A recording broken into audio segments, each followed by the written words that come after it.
Cérémonie solennelle de réconciliation et de pardon à Koulouba entre Béret Vert et Béret Rouge. Plus jamais deux armées mais une seule au service du citoyen malien et de la paix sociale, précisera le président de la République par intérim, Djankounda Traoré, lors de la cérémonie. Le département de l'administration territoriale et le gouvernorat du district poursuivent le même objectif. Ils rencontrent les chefs de quartier de Bamako et les ONG impliqués dans la supervision du processus électoral pour une bonne coordination de distribution des cartes NINA. Nous sommes mercredi, merci de votre présence. Bienvenue à notre grande édition que j'ai le plaisir de vous présenter. Samedi passé, le gouvernement Django Sissoko a été légèrement réaménagé. Un réaménagement qui, selon le président de la République par intérim, Djankounda Traoré, répond à un souci d'efficacité et d'efficience. Il a rappelé les deux missions essentielles assignées au gouvernement. Nous l'écoutons. Monsieur le Premier ministre, chef du gouvernement, mesdames et messieurs les ministres, le gouvernement nommé en décembre 2012 avait pour mission principale le rétablissement de l'intégrité territoriale du pays,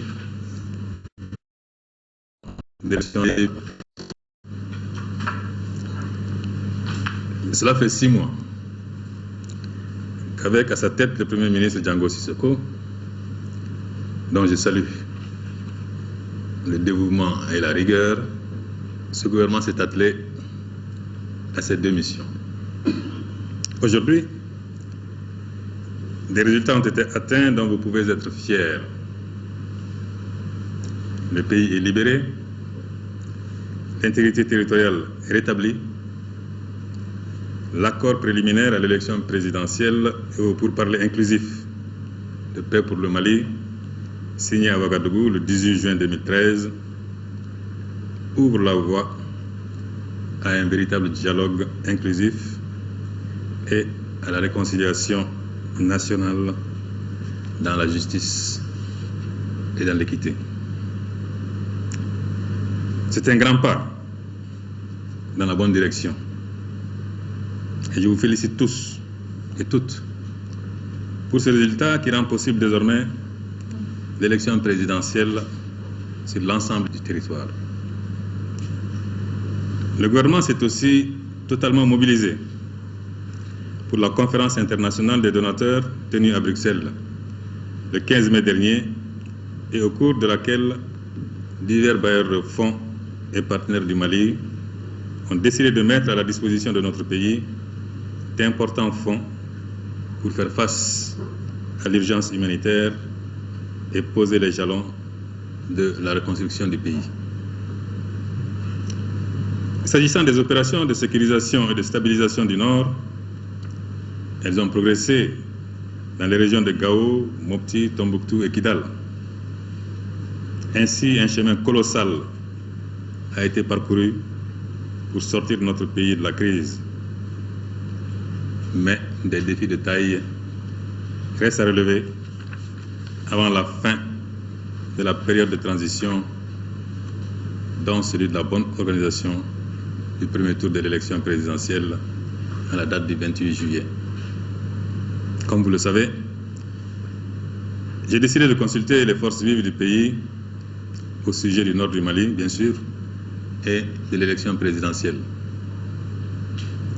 Les échanges se déroulent normalement et à ce stade, je peux vous dire que concernant le Nord, le travail accompli a été salué par tous. Mais le récent accord préliminaire de Ouagadougou demande à être expliqué davantage, en ceci qu'il s'agit d'un accord qui a pour objectif premier d'identifier au dialogue, c'est-à-dire toutes celles qui s'engagent à respecter l'intégrité territoriale et la laïcité de l'État et qui, le cas échéant, acceptent d'être présents. Quant à la commission dialogue et réconciliation, Elle peut maintenant commencer véritablement son travail de réconciliation des cœurs et des esprits sur l'ensemble du territoire national. Concernant le processus électoral, les échanges avec les forces politiques m'amènent à constater de grands besoins de clarification et d'information de la part des institutions impliquées dans l'organisation. Monsieur le Premier ministre, en tant que chef du gouvernement, de préparation de l'élection présidentielle. Mesdames et Messieurs les ministres, mobiliser les engagements financiers annoncés à Bruxelles, prendre toutes les dispositions nécessaires à la tenue de l'élection présidentielle sont des défis urgents. C'est pour faire face à ces défis que, sur proposition du Premier ministre, j'ai accédé à sa proposition de réaménager le gouvernement. J'en ai donc pris la décision le samedi 22 juin 2013. Le ministère de l'économie, des finances et du budget a été restructuré, de même que le ministère de l'action humanitaire, de la solidarité et des personnes âgées. Il est ainsi créé un ministère de l'économie et de l'action humanitaire pour assurer une programmation aussi exacte que possible de tous les projets et programmes de développement. Le ministère du Développement social, de la solidarité et des personnes âgées retrouve sa vocation initiale, en particulier en ces moments où tous nos mécanismes de solidarité sont requis pour faciliter le retour de la normalité, notamment dans les zones que la guerre a affectées.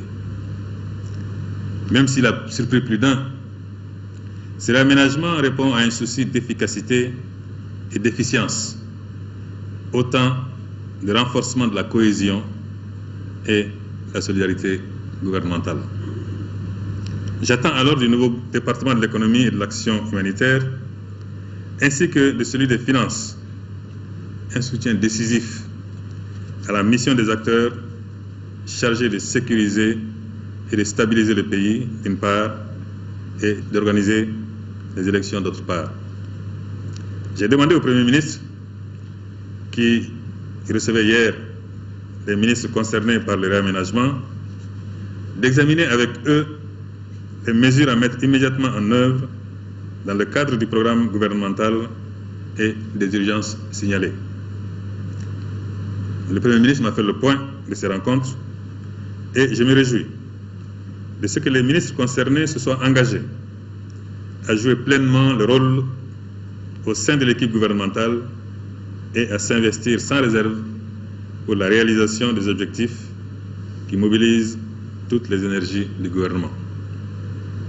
En saluant le Premier ministre et l'ensemble du gouvernement pour le travail précédemment accompli, je vous encourage à poursuivre avec la même détermination, la même efficacité, le même engagement au service du peuple du Mali et pour l'intérêt duquel je resterai particulièrement vigilant. Merci pour votre attention et que le Tout-Puissant vous accompagne. Et nous allons rester avec le président de la République par intérim qui a présidé aujourd'hui, mercredi, le Conseil des ministres. Ibrahima Djombeli à mes côtés sur ce plateau. Bonsoir Ibrahima. Bonsoir Nyanya Aliou Traoré. Bonsoir. Donc le contenu du Conseil. Tout à fait Nyanya.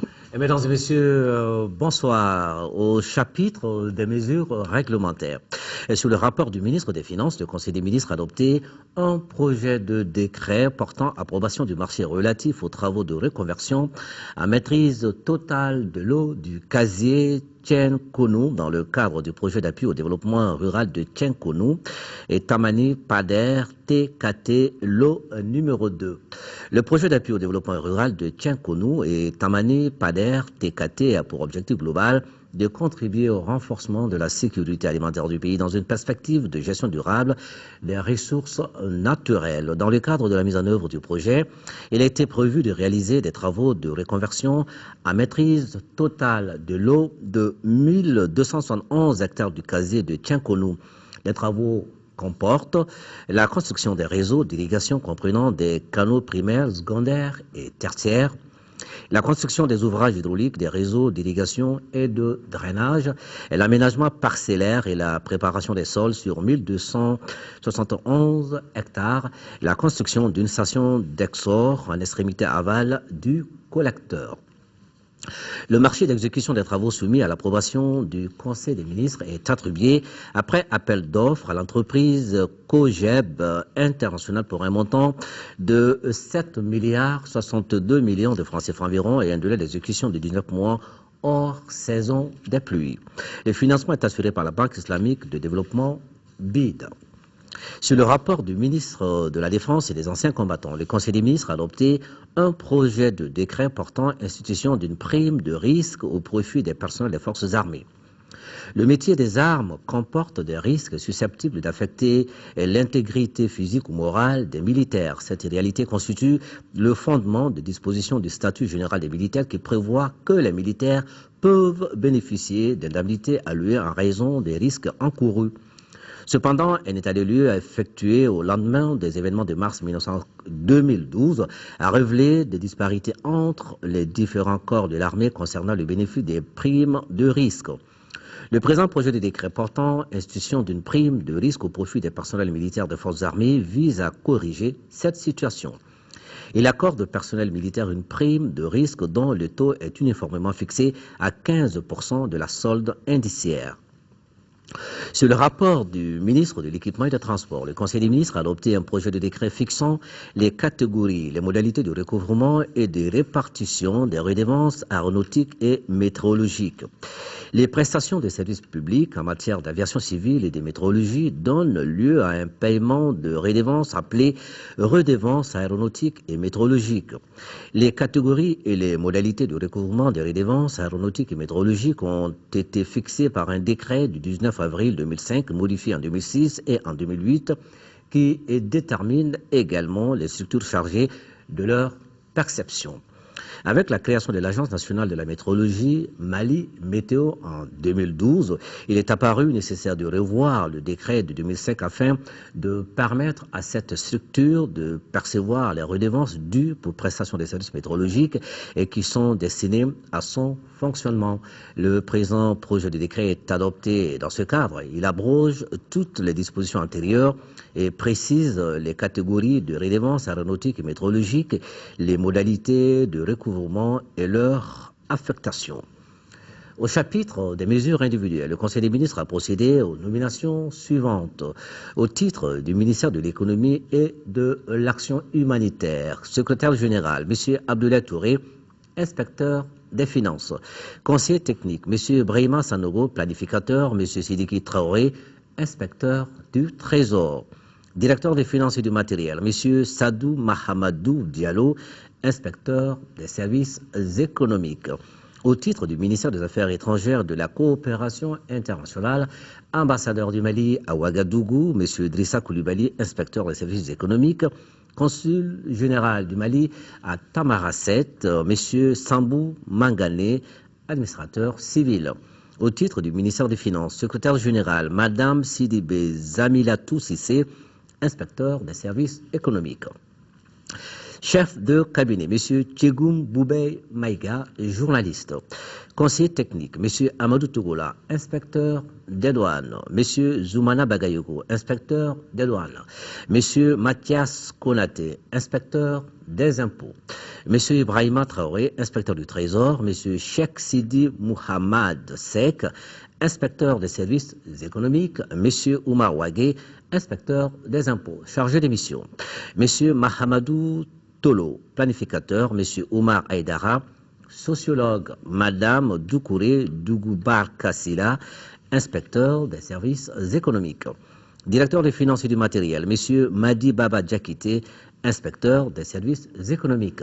Directeur national du Trésor et de la comptabilité publique, M. Boubacar Ben Bouye, inspecteur des services économiques. Au titre du ministère du Travail, de la fonction publique et des relations avec les institutions, directeur des finances et du matériel, Madame Keita Mariam Saint-Para, inspecteur des finances.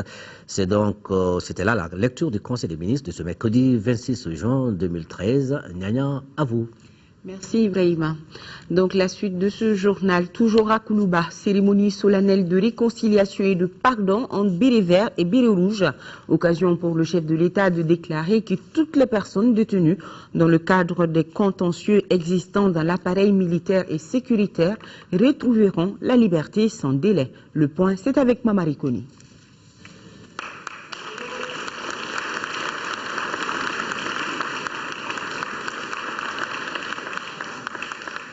Une poignée de main pour sceller la paix et la cohésion. Les bérets verts et les bérets rouges fument enfin le calumet de la paix.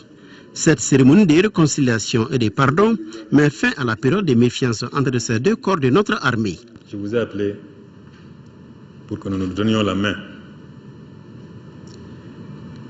Je vous ai appelé pour vous demander que nous resserrions nos liens et qu'entre Maliens, la mésentente fasse place à l'entente, à la complicité, pour un Mali au-dessus de tout.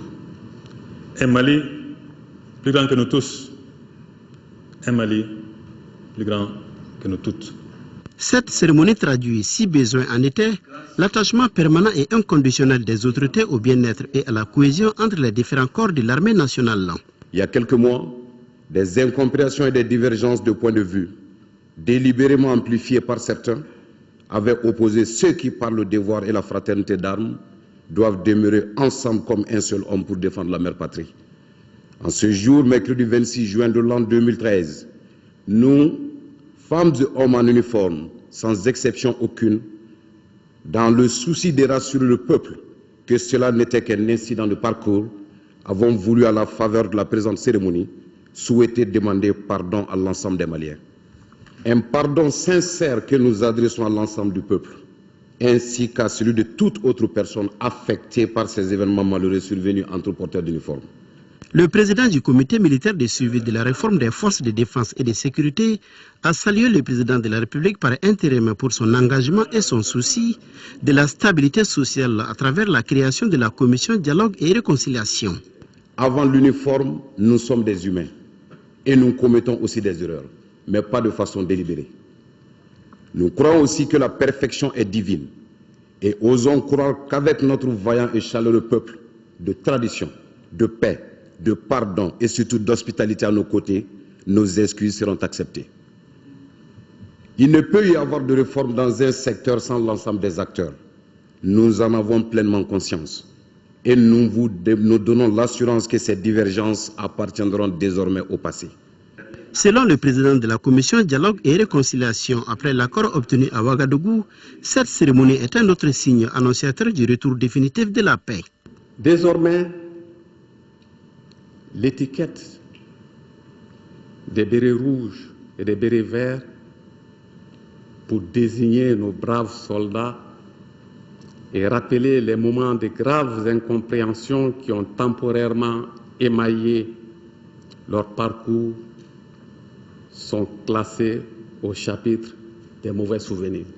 Nous sommes convaincus à la commission dialogue et réconciliation que le Mali est une vieille nation fière de sa culture, de sa civilisation et de sa diversité ethnique et religieuse. Le président de la République par intérim dira qu'il faut un minimum de compromis pour la paix globale et le confort pour tous, car dira-t-il, il y a un temps pour tout. Je demande ici aujourd'hui et avec insistance que les enfants de ce pays se pardonnent. Et je souhaite que cela commence avec les représentants des bérets rouges et des bérets verts, avec les familles des bérets verts et des bérets rouges, qui ont payé pour cette page tragique de notre histoire, une page assurément qu'il faut mettre derrière nous. Le professeur Diongounda Traoré a également salué les sacrifices que les soldats maliens, tchadiens, africains et français ont consentis en écrivant avec leur sang une page de l'histoire de notre pays. Une telle hauteur passe, selon lui, par le pardon au sein des forces de défense pour que plus que jamais ne se répète le cauchemar vécu par les Maliens. Je voudrais vous annoncer ici ma décision de tout mettre en œuvre pour un dénouement amiable des contentieux existants dans l'appareil militaire et sécuritaire. Plus jamais deux armées, mais une armée dont les corps se complètent et se renforcent. Plus jamais deux polices, mais une police au service du citoyen et de la paix sociale. Dans cette perspective, toutes les personnes, je dis bien toutes les personnes détenues, dans le cadre de ces contentieux, retrouveront la liberté sans délai. Une liberté qu'elles seront mettre, j'en suis sûr, au service du Mali, seulement du Mali et rien que le Mali. Les autorités religieuses présentes à la cérémonie et le président du réseau des communicateurs traditionnels du Mali se sont tous réjouis de cette paix retrouvée pour que l'armée malienne gagne dans l'union les nombreux défis qui l'attendent. Et nous allons revenir sur cette cérémonie de réconciliation et de pardon demain.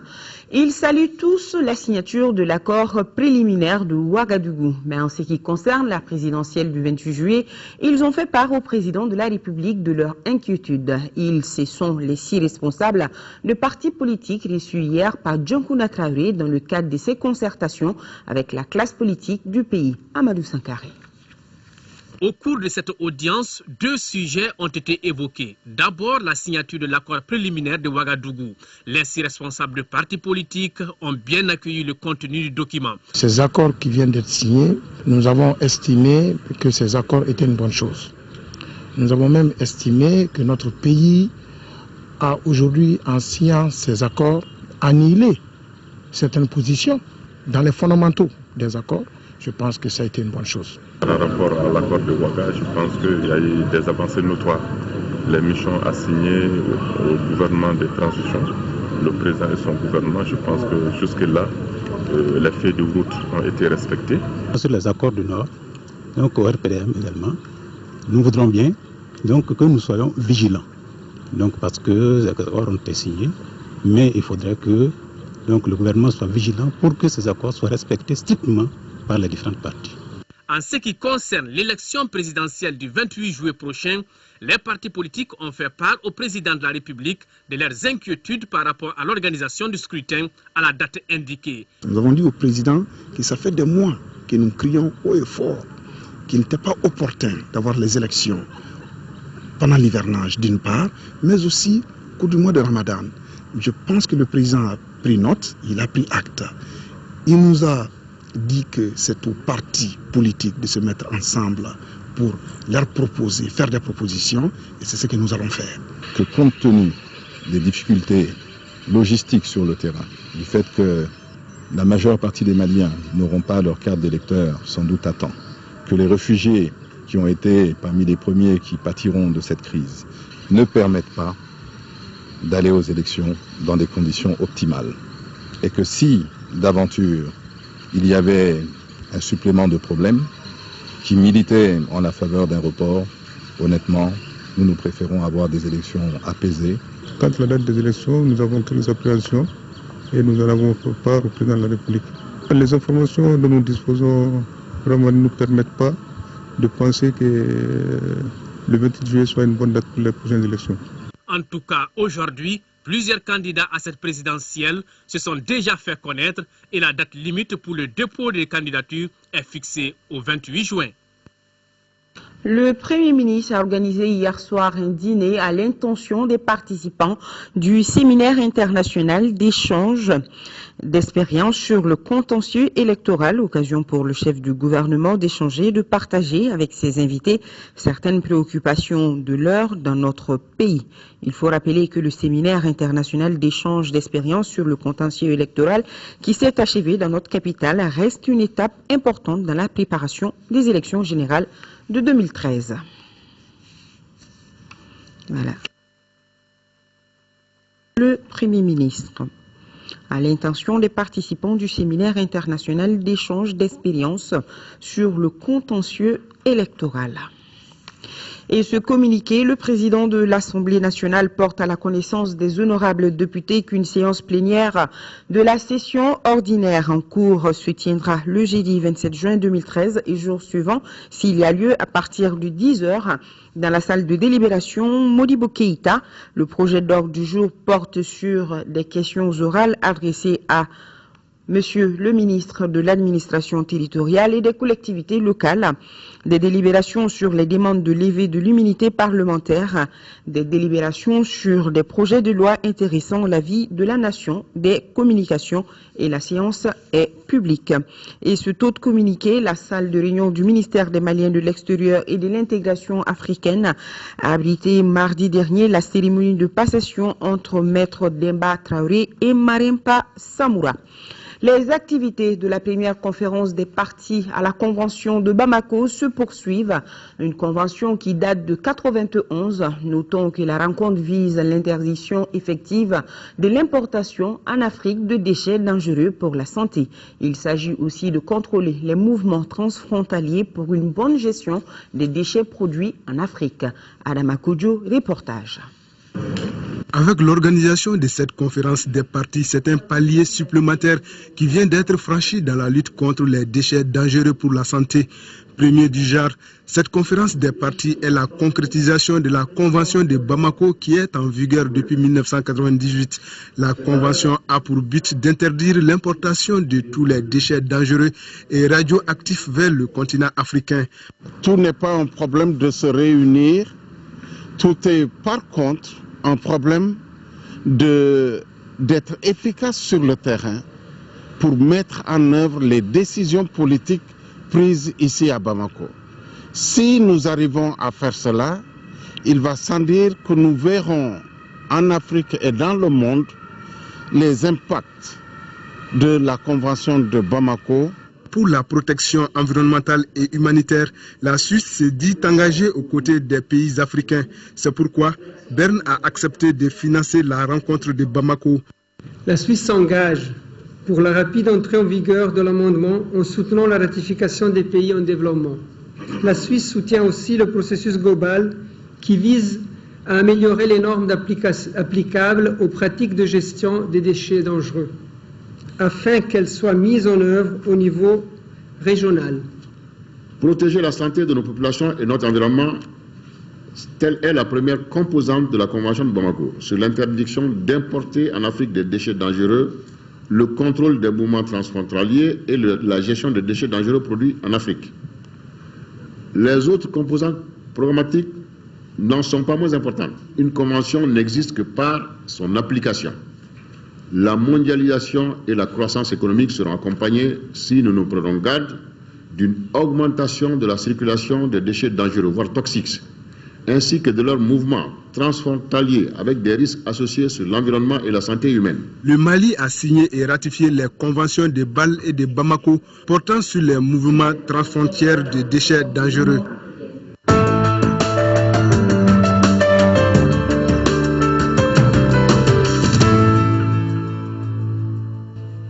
Le département de l'administration territoriale rencontre les ONG impliquées dans la supervision du processus électoral. Au même moment, le gouverneur du district rencontre les chefs de quartier de Bamako au centre des débats, les ajustements nécessaires au bon déroulement du processus de distribution des cartes Nina.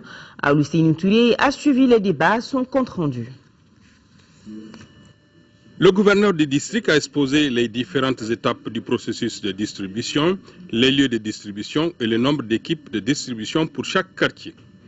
La distribution doit commencer vendredi prochain et tout doit être mis en œuvre pour son bon déroulement. Cependant, les chefs de quartier n'ont pas manqué de faire des observations dans le sens d'améliorer le système.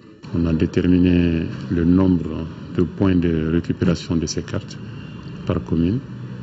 On a déterminé les horaires, on a déterminé la mentalité qu'il faudrait pour que chacun puisse avoir sa carte à temps et pouvoir voter. Nous avons constaté qu'il y a un problème de distance. Ça veut dire les lieux de distribution des cartes, nous avons constaté une école, un quartier. Certains pour retirer leur carte, vont parcourir au moins 3 à 4 km. Avec les ONG impliquées dans le processus d'observation du processus électoral, il a également été question de partage d'informations à ce stade clé du processus qu'est la révision et la distribution. Nous sommes là quand même pour planifier comment est-ce qu'on va mener nos activités là-bas, parce qu'on n'a pas commencé d'abord à travailler sur les 10 projets. Donc vraiment, on s'attend à un accompagnement de toutes les parties, c'est-à-dire pour la réussite de ces élections-là, surtout conformément à l'idée même des accords qui ont été signés à Ouagadougou. Nous intervenons au niveau de 2 régions du Mali, à savoir la région de Tombouctou dans le cercle d'Iré et la région de Kaï dans le cercle de Baflabé. Nos équipes sont déjà sur le terrain et ont déjà entamé la sensibilisation à travers des relais communautaires et en utilisant aussi les médias. Une phase est en train d'être achevée, ça c'est la phase d'établissement des listes électorales.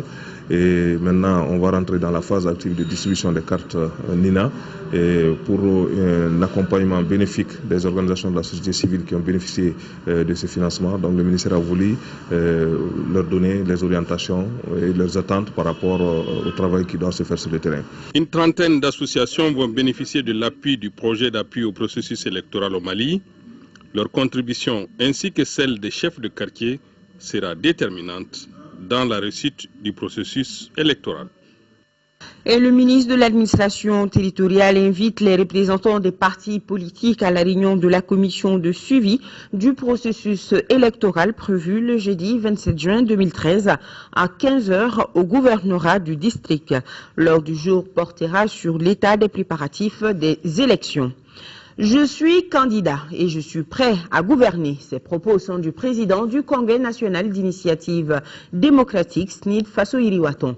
Maître Muntaratal officialise ainsi sa candidature à l'élection présidentielle du 28 juillet prochain. C'était ce matin au cours d'une conférence de presse au siège du parti. Bourama Traoré, reportage.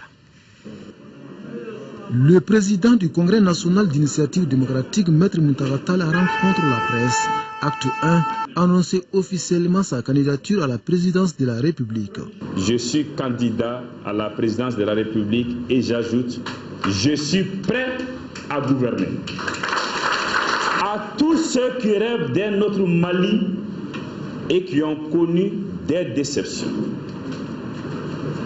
À ceux qui n'ont pas encore franchi le pas qui sépare le rêve de l'action, je lance un appel solennel. Réalisons ensemble notre rêve commun, un Mali où il fait bon vivre. Acte 2. Le candidat du SNID Faso Iriwaton présente son programme de société, lequel met au centre de tout l'homme. Le programme est conçu pour relever 6 défis majeurs, dont la reconstruction de l'économie nationale et l'amélioration de l'architecture militaire. L'essentiel de nos efforts tendront à satisfaire la demande sociale.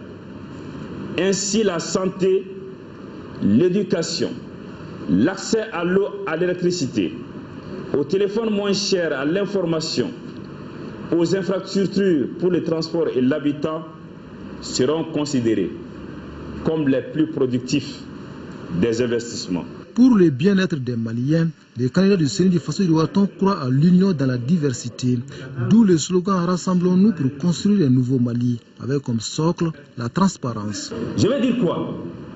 Chacun d'entre nous doit passer au scanner politique. Faisons du scanner politique notre baromètre pour cette élection. Vous devez savoir tout de nous tous. Troisième et dernier acte de cette conférence de presse, la présentation du directeur de campagne du candidat du SNID Faso Iriwaton. Il s'agit de Moussa Oumarou Diawara, membre du comité directeur et député à l'Assemblée nationale. Le Parti pour l'action civique et patriotique PACP et le parti La Convergence pour le développement du Mali viennent de signer une plateforme d'alliance en vue des prochaines élections et pour des actions communes conformes à leurs aspirations basées sur l'alternance politique. Mamadou Doumbia, les détails. Le Parti pour l'action civique et patriotique et le Parti de la Convergence pour le développement du Mali, CODEM, ont signé une plateforme commune au siège du PACP. Cette alliance vient en prélude aux élections présidentielles et législatives de juillet prochain. Les partis si nommés décident d'unir leurs forces dans une plateforme d'alliance politique. La plateforme porte sur la mise en commun des intelligences et des moyens des partis qui la composent en vue de conquérir et d'exercer ensemble le pouvoir. Motif essentiel de cette alliance, les deux présidents de ces partis respectifs, Yessa Maké et Ousmane Amion Guindo, reconnaissent avoir des points de vue similaires pour une alternance politique qu'ils jugent possible au Mali. Pour les élections présidentielles, chaque parti présentera son candidat. En cas de second tour, tous soutiendront un seul candidat. Le contenu de cette plateforme prend effet à partir de sa date de signature. Et Dakar abrite depuis hier une réunion sur l'inclusion et le processus de négociation au Mali et l'approche JAR de la négociation. La rencontre de Dakar a pour objectif donc de faciliter